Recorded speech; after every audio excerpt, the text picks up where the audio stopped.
Saúdo a todos os irmãos, todas as irmãs, com a paz de nosso Senhor e Salvador Jesus Cristo.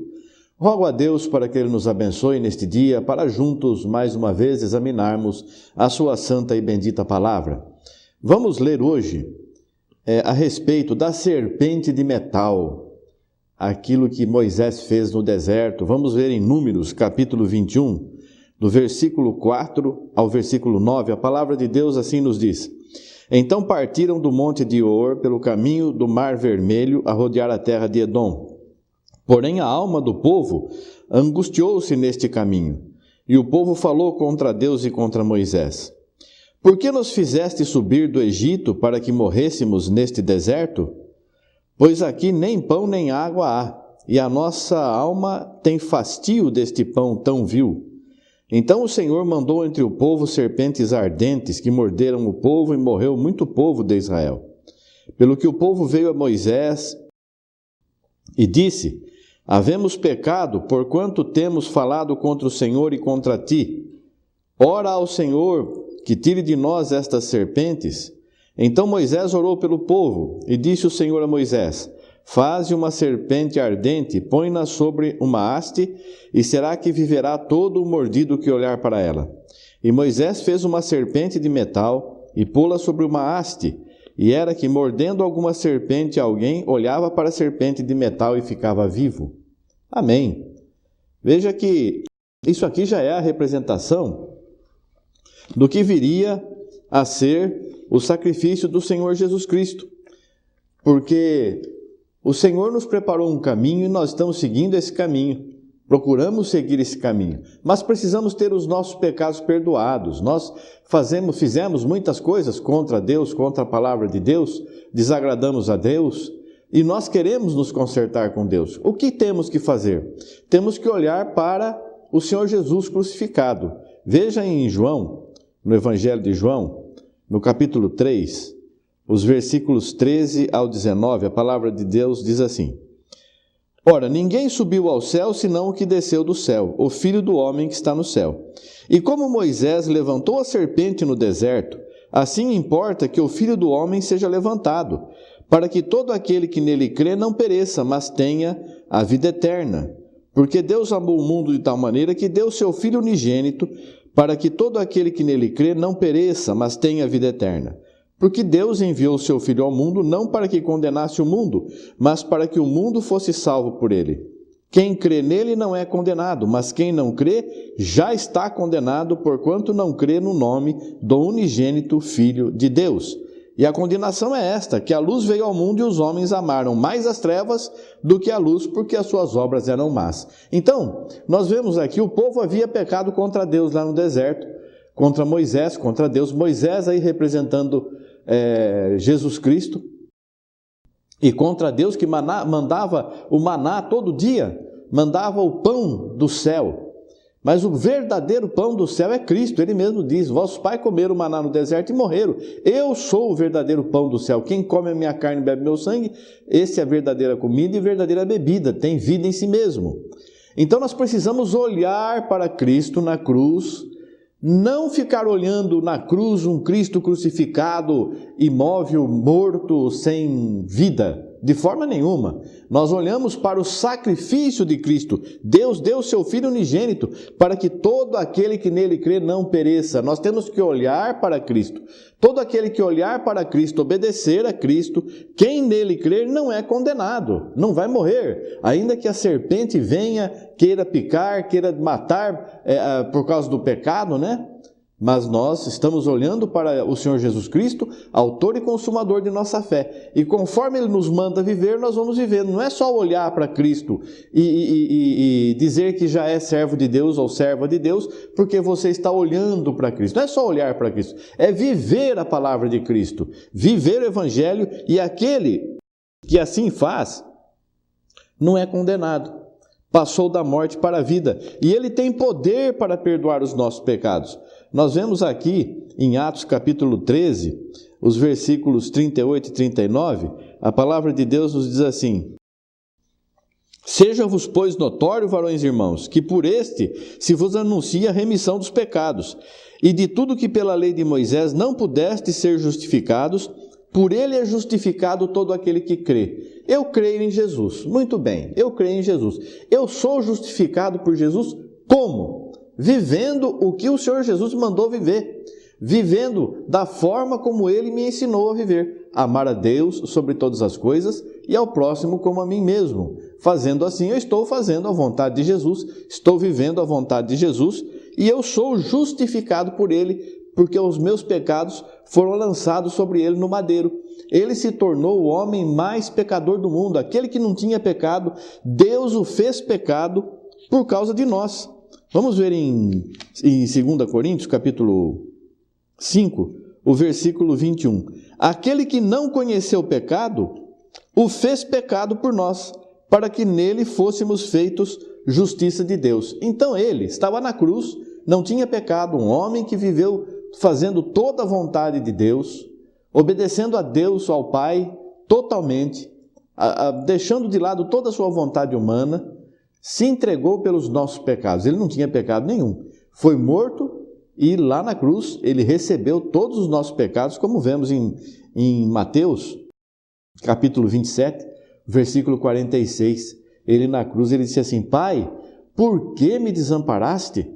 Porque o homem não pode ter contato com Deus se ele for pecador. O que faz divisão entre Deus e o homem é o pecado. Se ele vive em pecado, ele não tem contato com Deus. Ele não tem comunhão com Deus, porque Deus é santo. E nós precisamos viver em santificação e ter honra no nosso corpo, honrar o nosso corpo, porque o nosso corpo é o templo do Espírito Santo. Se o Espírito Santo habita em nós não podemos fazer obras da carne, obras contra Deus. Se o próprio Deus está em minha vida, em tua vida, como vamos viver uma vida carnal, uma vida terrena, pensando somente nas coisas materiais, olhando somente para as coisas materiais? De forma nenhuma, nós temos que viver segundo o Espírito. Aquele que não tinha pecado, Deus o fez pecado por nós. Então ele que recebeu todos os pecados, ele pode agora te perdoar, porque ele pagou o preço pelos nossos pecados. Nós tínhamos um preço de morte para pagar pelos nossos pecados, mas ele foi lá e pagou o preço. Nós fomos remidos, a nossa dívida foi quitada, foi remida a nossa dívida, acabou, não temos dívida nenhuma, mas isso só se olharmos para o Calvário, olharmos para Jesus, e nós não vamos morrer, se olharmos para Jesus como aconteceu no deserto. Aquele que olhar para a serpente lá no deserto tem vida. Nós olhamos para Cristo, que se tornou pecador por causa de nós, e nós vamos viver segundo a vontade dele. Nossa dívida foi quitada. Ele diz: eu já paguei tua dívida, você não tem mais nada para pagar, você nasceu de novo, é uma nova criatura, viva agora sem pecado, porque o sacrifício de Cristo foi feito uma vez só. Eu não tenho que ficar me batizando todas as vezes para ir apagando meus pecados cada vez que eu peco. Eu preciso batizar de novo porque eu pequei. Não, o Senhor Jesus morreu uma vez só. E a palavra diz que aquele que batiza novamente, crucifica o Filho de Deus novamente e expõe ao vitupério. Mas isso não é possível. A pessoa que continua pecando, não mais Cristo vai ser crucificado novamente. Ele já venceu a morte, ele morreu uma vez só, e nós renascemos uma vez só também. Então, o novo batismo é errado. A pessoa que batiza novamente, ela está sendo enganada, ela está desviando do caminho. Nós não podemos fazer isso, não. O batismo é uma vez só, o batismo correto. Tem muitos batismos aí que não são segundo a palavra de Deus, que nesse momento nós não vamos entrar nessa questão. Nós vamos falar do sacrifício de Jesus. A serpente de metal, mas a serpente representa pecado, mas Cristo foi feito pecado por nós. Ele foi feito pecado, maldito todo aquele que for pendurado no madeiro. Ele se fez maldição em nosso lugar também. Veja em 1 Pedro capítulo 2, os versículos 21 a 25, a palavra diz assim: porque para isto sois chamados, pois também Cristo padeceu por nós, deixando-nos o exemplo para que sigais as suas pegadas, o qual não cometeu pecado, nem na sua boca se achou engano, o qual, quando o injuriavam, não injuriava, e quando padecia, não ameaçava, mas entregava-se àquele que julga justamente, levando ele mesmo em seu corpo os nossos pecados sobre o madeiro, para que, mortos para os pecados, pudéssemos viver para a justiça, e pelas suas feridas fostes sarados, porque éreis como ovelhas desgarradas, mas agora tendes voltado ao pastor e bispo das vossas almas. Veja aqui, mais esclarecidamente está nos ensinando a palavra de Deus. Ele não tinha pecado nenhum, Deus o fez pecado por nós, nós temos que imitar a vida dele. Quando ele era injuriado, ele não retribuía, ele não injuriava, quando ele não ameaçava, ele sofria a perseguição, não amaldiçoava, entregava tudo nas mãos do Pai, aquele que julga justamente, é Deus que julga justamente. Levou em seu corpo os nossos pecados no madeiro. Lá, quando ele foi crucificado, todos os nossos pecados foram lançados sobre ele. E ele, que teve uma vida totalmente dedicada a Deus, tinha total comunhão com Deus, plena comunhão com Deus, perfeita comunhão com o Pai, chegou o momento que ele recebeu os pecados da humanidade. E ele diz: por que me desamparaste? Naquele momento ele se sentiu somente um ser humano, sem a presença do Espírito Santo em sua vida, sem Deus, sem o Pai na sua vida. Ele se tornou somente homem, porque Cristo é homem, Cristo não é Deus. Ele não poderia, como Deus, receber o pecado da humanidade. Ele tinha que ser homem. E Deus mandou o seu Filho unigênito para morrer em nosso lugar, abrindo um caminho para a nossa salvação. Senão nós teríamos ainda uma conta para acertar com Deus, por causa dos pecados que nós cometemos. Então, quando nós raciocinamos, entendemos a palavra de Deus, conhecemos a sua verdade, aí chegou o momento de nós decidirmos a nossa vida. Muitas pessoas estão aí com 20, 30, 50, 60 anos de idade, não tem idade. A partir do momento que você entende o sacrifício de Jesus, eu quero ser salvo por Jesus Cristo, é esse momento que Deus preparou para você dizer: eu aceito esse sacrifício de Jesus.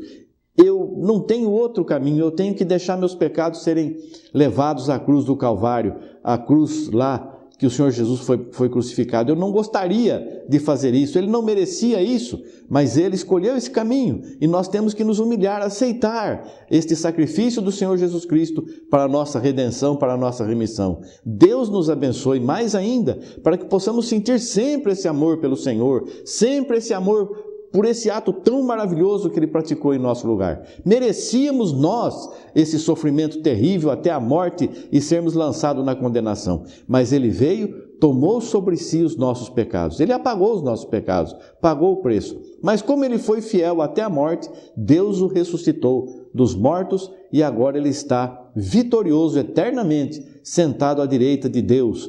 E todo o poder no céu e na terra foi colocado em suas mãos, nas mãos de um homem, nosso irmão Jesus Cristo, nosso irmão, o primogênito de Deus. Somos filhos de Deus por adoção. Ele é filho unigênito, filho único. Nós somos por adoção. E o nosso irmão está lá, governando todo o universo, toda a humanidade, todo o poder no céu e na terra foi dado a ele. Só o Pai está acima de Cristo, nosso irmão. Então, irmãos, nós precisamos entender essas coisas, compreender esse sacrifício tão grande que o Senhor fez. Não é somente coisa material que nós temos que olhar, não, mas principalmente as espirituais. Vamos, para encerrar, ler em Gálatas capítulo 3, os versículos 13 e 14, a palavra diz assim: Cristo nos resgatou da maldição da lei, fazendo-se maldição por nós, porque está escrito: maldito todo aquele que for pendurado no madeiro, para que a bênção de Abraão chegasse aos gentios por Jesus Cristo e para que pela fé nós recebêssemos a promessa do Espírito.